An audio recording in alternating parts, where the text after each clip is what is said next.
বিগত 5 বছরে আমরা দেখেছি যারা এইচএসসি অ্যাকাউন্টিং এ A+ পেয়েছে তারা ঠিক কোন 3টি কাজ করেছে। নাম্বার 1, মুখস্থ নয়, বুঝে শেখা। যারা অ্যাকাউন্টিং এ A+ পেয়েছে তারা কখনোই মুখস্থ করে অ্যাকাউন্টিং শিখেনি। তারা প্রথমত জিনিসটা বুঝেছে যে কোথায় কি করতে হবে, কোন জাবেদাটা কিভাবে হয়, কোনটা ডেবিট হয়, কোনটা ক্রেডিট হয়, তারপর সেই অনুযায়ী প্রত্যেকটা অঙ্ক সলভ করেছে। আমাদের ক্লাসে আমরা ঠিক সেই কাজটা করব।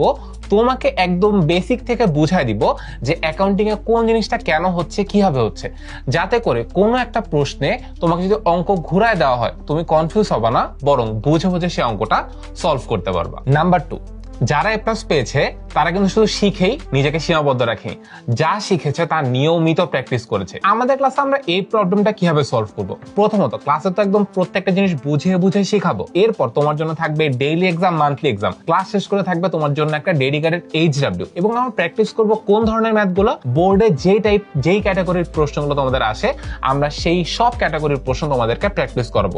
নাম্বার 3, আর্থিক বিবরণী ভয়কে দূর করেছে। আর্থিক বিবরণী যদি একটা ভয় বা আতঙ্কের নাম, কিন্তু এই ভয়টাকে আসলে আমাদেরকে জয় করতে হবে। আর্থিক বিবরণীতে অ্যাকাউন্টিং ফার্স্ট পেপার এবং অ্যাকাউন্টিং সেকেন্ড পেপারে 40 মার্ক রয়েছে। এই 40 মার্ক যদি তুমি না পাও, A+ও কিন্তু গন। আমাদের যে আর্থিক বিবরণীর প্রশ্নগুলো সেগুলো আগে বুঝে বুঝে দেখতে হবে কোন প্রশ্নে কিভাবে সলভ করতে হয়, রেওয়া মিলের মধ্যে যেই এন্ট্রিগুলো থাকে সেগুলো কিভাবে সলভ করতে হয়।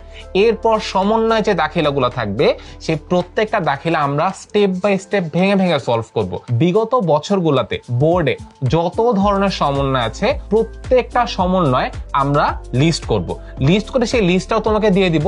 এই 3টি কাজ করলে তুমি খুব সহজেই এইচএসসি অ্যাকাউন্টিং এ A+ নিশ্চিত করতে পারবে। আর আমাদের অনলাইন ব্যাচে কিভাবে ভর্তি হবে? আমাদের অনলাইন ব্যাচে সর্বোচ্চ ডিসকাউন্টে ভর্তি হতে এখনই কল করো 16910 এই নম্বরে।